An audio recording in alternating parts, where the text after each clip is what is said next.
kanilang mawa sa pamamagitan ng mga salita ng ating Panginoon. Ito pa ay nagsasabi sa atin na kailangan nating magpatuloy.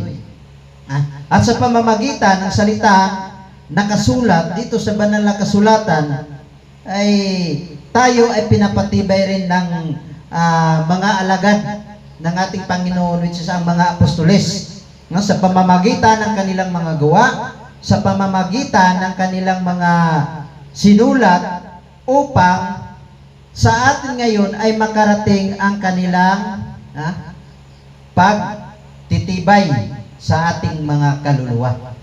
Amen ba? Bagamat hindi na natin sila nakita personally, subalit kapag tayo ay nakikinig sa salita ng ating Panginoon at kapag tayo ay nagbabasa sa mga libro na kanilang sinulat, ay